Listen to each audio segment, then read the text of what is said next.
pukul 6 waktu Indonesia Tengah.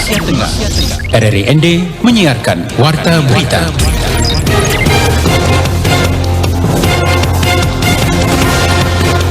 Selamat pagi saudara, Anda kembali mendengarkan Warta Berita Daerah edisi pagi ini 28 Februari 2023. Sari Berita. Sejak sepekan terakhir, stok beras lokal di Kabupaten Ngada mengalami kekosongan sehingga berdampak pada kenaikan harga secara signifikan.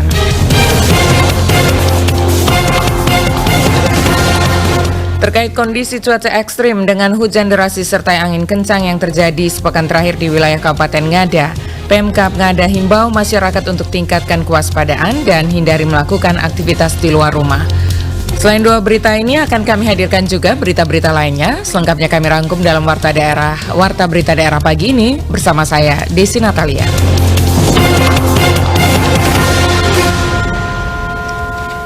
Saudara, kita mulai berita pertama. Sejak sepekan terakhir, stok beras lokal di Kabupaten Ngada mengalami kelangkaan dan harganya juga melonjak tinggi. Laporan disampaikan Suimam.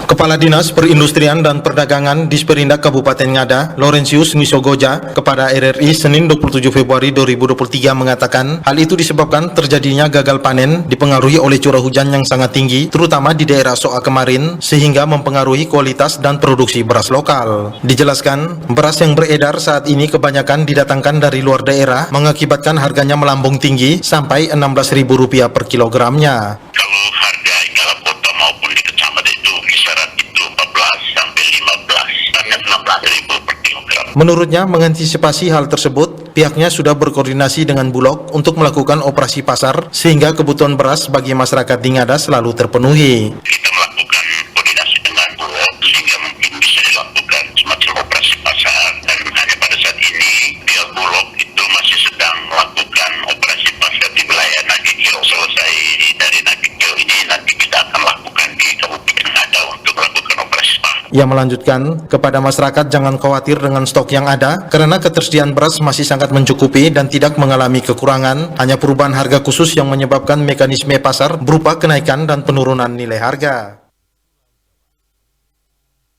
Masih dari Kabupaten Ngada, terkait kondisi cuaca ekstrim dengan hujan deras disertai angin kencang yang terjadi sepekan terakhir di wilayah Kabupaten Ngada, pemerintah setempat menghimbau masyarakat untuk meningkatkan kewaspadaan dan menghindari melakukan aktivitas di luar rumah, seperti yang dilaporkan Ferry So.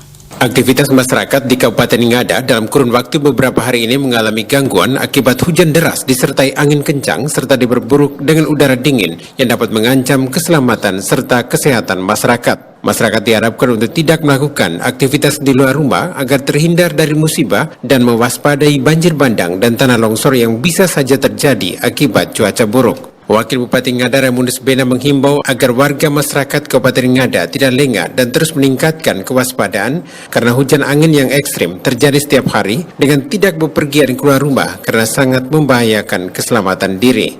Cuaca ekstrim dan angin kencang ini dialami sejak kemarin. Dan tadi malam juga cukup kencang, namun kita belum mendapatkan laporan terkait kerugian akibat angin kencang itu. Ya. Mudah-mudahan dalam 1-2 jam ke depan atau hari ini kita bisa mendapatkan laporan itu dari dinas terkait ataupun dari masyarakat. Himbauan saya terhadap masyarakat tetap waspada. Kalau memang ada hal-hal yang tidak penting di luar rumah, untuk sementara dalam rumah, kalaupun keluar rumah hati-hati, waspada. Pemda bersama Polres Ngada dan Kodim 1625 Ngada terus melakukan pemantauan serta pengawasan melalui anggotanya yang tersebar di desa untuk selalu mengingatkan warga agar mewaspadai cuaca buruk dengan tidak bepergian keluar rumah serta menghindari dari kegiatan di sepanjang bantaran sungai maupun aktivitas penangkapan ikan di laut. Walaupun hingga saat ini belum ada bencana yang ditimbulkan oleh cuaca buruk, namun masyarakat diminta untuk segera mencari lokasi yang aman dari potensi wilayah yang rentan terhadap bencana alam akibat hujan lebat dan angin kencang. RRI ND Ferry So melaporkan. Sebanyak 10 kepala keluarga di Desa Matutenda Barat, Kecamatan Wawaria, Kabupaten Ende terpaksa mengungsi ke rumah saudara dan tetangga setelah rumah mereka terendam banjir setinggi 1 meter pada hari Jumat yang lalu. Banjir terjadi akibat luapan Sungai Lowobu setelah hujan dengan intensitas tinggi mengguyur wilayah Kabupaten Ende di bagian utara. Kepala Desa Mautenda Barat, Robertus Yohanes Moda Sega kepada RRI mengatakan, hujan deras yang mengguyur wilayahnya beberapa hari terakhir ini menyebabkan Sungai Lowobu meluap hingga ke permukaan dan ke pemukiman warga, serta merendam fasilitas publik yakni kantor desa Mautenda Barat dan rumah-rumah warga. Selain itu, banjir juga merusak bronjong pengaman saluran irigasi persawahan Ekolea kurang lebih sepanjang 100 meter dan menyebabkan tanaman padi warga yang berlokasi di bantaran sungai ikut tersapu banjir. Tokoh muda Wawaria, Bartolomeus Betu Rati, meminta pemerintah melalui BPBD Kabupaten Ende untuk segera mengambil langkah tanggap darurat agar dampak banjir tidak semakin meluas ke lokasi pemukiman warga yang lain, mengingat curah hujan dengan intensitas tinggi saat ini diperkirakan masih akan terus berlangsung. Anda sedang mendengarkan Warta Berita Produksi RRI Ende. Badan Pelaksana Otorita Labuan Bajo Flores BPO LBF menunjuk Kampung Pajoreja, Desa Ululoga, Kecamatan Mauponggo, Kabupaten Nagekeo sebagai tuan rumah rapat koordinasi desa wisata yang pesertanya meliputi utusan dari desa-desa wisata di Flores, Lembata, dan Bima atau Floratama pada 6 hingga 9 Maret 2023 mendatang. Laporan disampaikan Veranda Garus.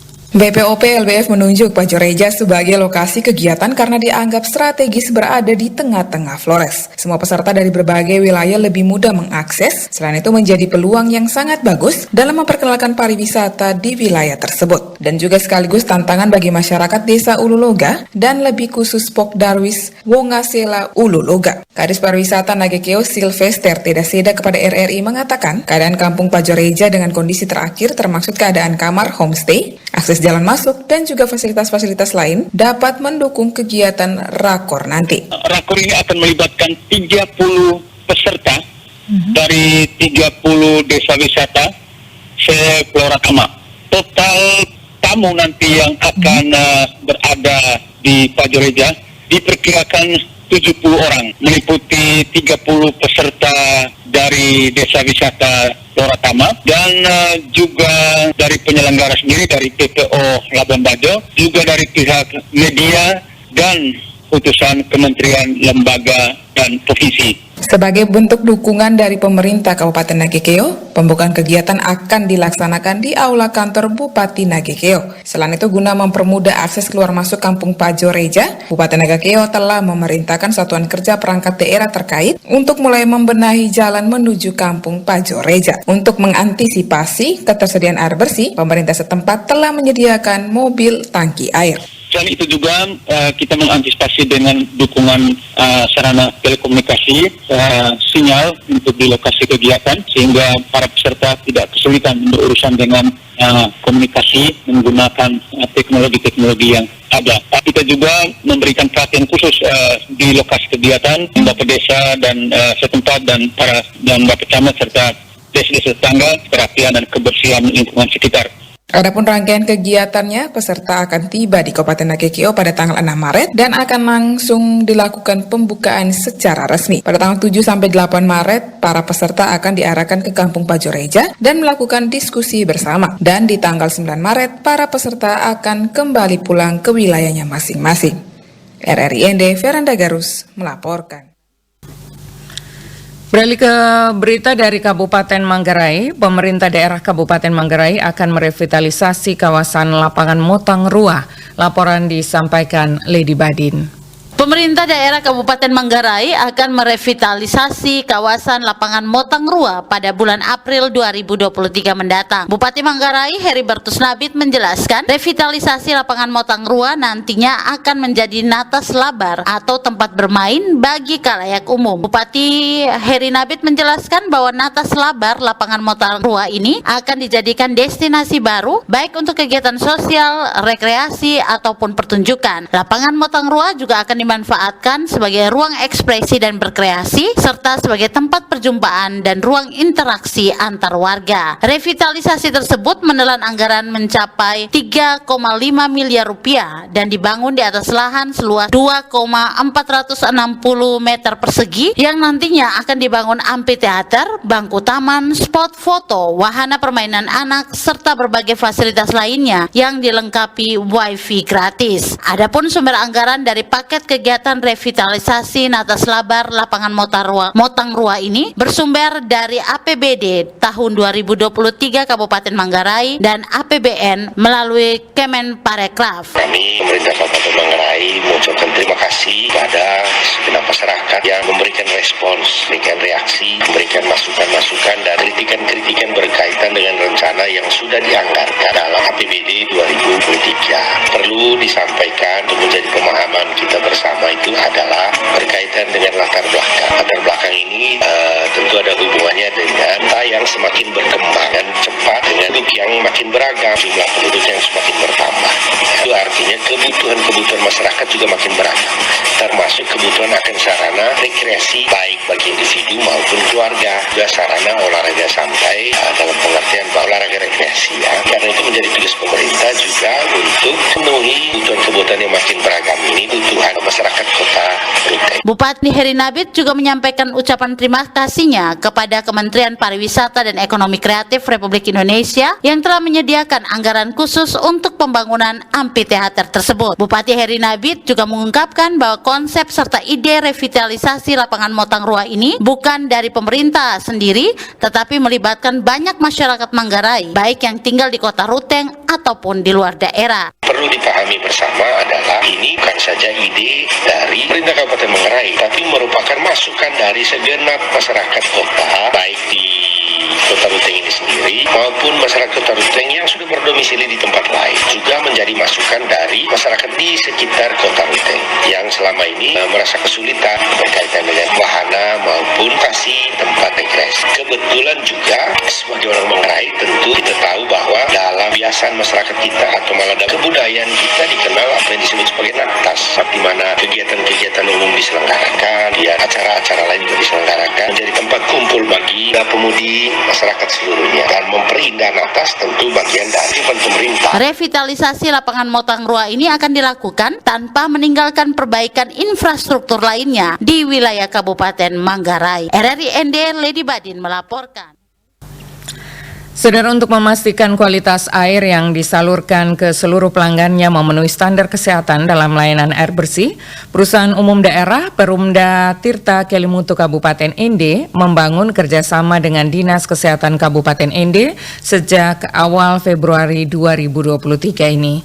Direktur Perumda Tirta Kelimutu ND Justinus Sani kepada RRI Senin pagi mengatakan, bentuk kerjasama yang dibangun adalah pemeriksaan sampel air secara rutin setiap bulannya guna memastikan kualitas air sebelum didistribusikan kepada pelanggan. Menurut Justinus Sani, langkah ini merupakan inovasi dari Perumda Tirta Kelimutu untuk memberikan pelayanan yang terbaik. Dengan dilakukannya kerjasama ini, Justinus Sani meminta para pelanggan untuk tidak perlu ragu-ragu dengan kualitas air yang disalurkan karena sudah diperiksa standar di laboratorium. Pihaknya juga akan terus memperbaiki mutu dan kualitas berdasarkan rekomendasi dari Lab Kesling Dinas Kesehatan Kabupaten ND. Kepala Dinas Kesehatan Kabupaten ND, Dr. Aries Dwi Lestari mengatakan bahwa Perumda ND sudah bekerja sama dengan Dinkes terkait pengawasan kualitas air. Ia kemukakan jika air yang didistribusikan oleh Perumda ke pelanggan sudah diperiksa di Laboratorium Kesehatan Lingkungan Lab Kesling Dinas Kesehatan Kabupaten ND dan dinyatakan sudah layak untuk dikonsumsi.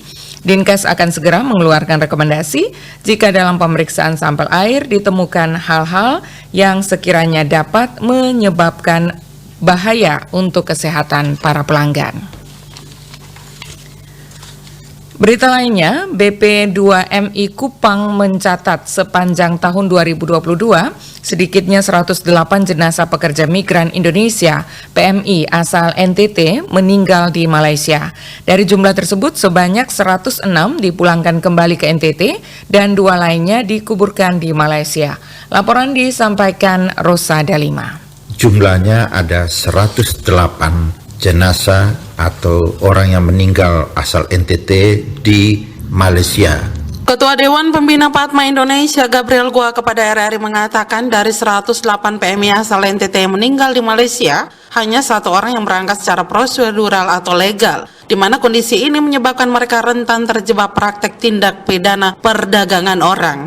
Dijelaskan Gabriel Gua, jika terjaring human trafficking, maka minim layanan kesehatan, pantauan keamanan, dan kepastian mendapatkan seluruh hak sebagai pekerja. Terpanggil untuk mencari solusi bersama atasi human trafficking di NTT dan rebranding PMI NTT ke depan, Lembaga Hukum dan HAM Pelayanan Advokasi untuk Keadilan dan Perdamaian Padma Indonesia, anggota jaringan Zero Human Trafficking Network dan jaringan nasional anti TPPO meminta Gubernur NTT, Bupati, Wali Kota, se-NTT segera berkolaborasi dengan lembaga agama dan swasta untuk membangun Balai Latihan Kerja dan LTSA PMI menjadi skala prioritas dalam rencana aksi daerah. Dengan demikian, seluruh calon pekerja migran Indonesia disiapkan dengan baik di NTT sebelum diberangkatkan ke luar negeri. Sehingga mereka yang berniat untuk bekerja di luar negeri melalui Angkatan Kerja Antar Negara maupun dalam negeri melalui skema Angkatan Kerja Antar Daerah atau AKAD, itu wajib hukumnya dipersiapkan secara baik di Nusa Tenggara Timur melalui Balai Latihan Kerja Pekerja Migran Indonesia agar kompetensi dan kapasitas CPMI-nya benar-benar memenuhi persyaratan amanat Undang-Undang Nomor 18 Tahun 2017 tentang pelindungan pekerja migran Indonesia. Padma juga lanjut Gabriel Gua mendesak Gubernur NTT, Bupati, Wali Kota segera mengeluarkan Pergub, Perbub, dan Perwalkot tentang gugus tugas pencegahan dan penanganan tindak pidana perdagangan orang sebagai implementasi serius Perpres nomor 22 tahun 2021 tentang TPPO. Selain itu, mulai tahun 2023 ini harus melakukan sosialisasi pencegahan human trafficking dan migrasi aman secara masif ke desa-desa di NTT, berkolaborasi serius pentahelix yakni pemerintah, akademisi, rakyat, CSO, dan pers. RRI Ende Rosa Dalima melaporkan. Para pedagang ikan di Pasar Mbongawani, Kecamatan Ende Selatan mengeluhkan atap pasar yang bocor. Belum ada perbaikan dari pemerintah daerah Kabupaten Ende. Laporan disampaikan Rovinus Wula. Atap pasar ikan yang berlokasi di Pasar Mbongawani, Kelurahan Rukun 5, Kecamatan Ende Selatan, Kabupaten Ende saat ini kondisi atap mengalami rusak parah, sementara ada bagian atapnya bahkan sudah banyak yang bocor. Pantauan RRI di lokasi bangunan pasar ikan tersebut, hampir semua bagian lain atap bahkan ada yang terbuka karena kerusakan. Begitu juga dengan kayu, sudah ada yang lapuk sehingga sulit bagi masyarakat maupun pedagang saat transaksi jual beli ketika musim hujan. Nurdin, salah seorang pedagang ikan, mengatakan para pedagang banyak yang mengeluh karena air saat hujan tiba. Bahkan ada sebagian para pedagang memilih berjualan di pelataran pasar dengan membangun lapak darurat menggunakan seng bekas. Mewakili pedagang pasar ikan, Nurdin mengharapkan agar pemerintah Kabupaten Ende melalui Dinas Perdagangan dan Perindustrian untuk segera melakukan perbaikan sehingga para pedagang maupun pembeli merasa nyaman saat beraktivitas. Kalau minta ini kita ganti saja dulu.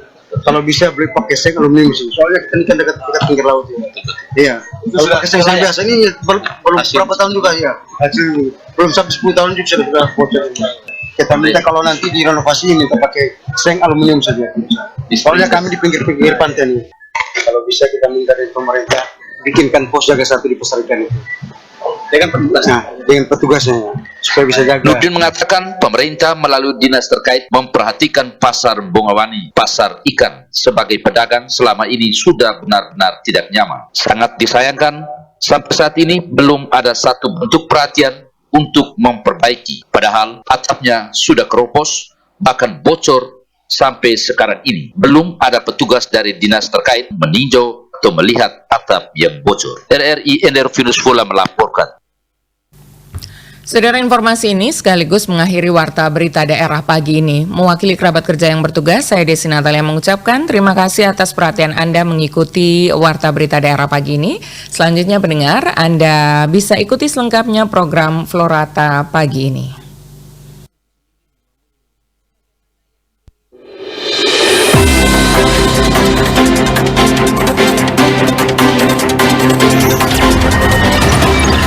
Terima kasih.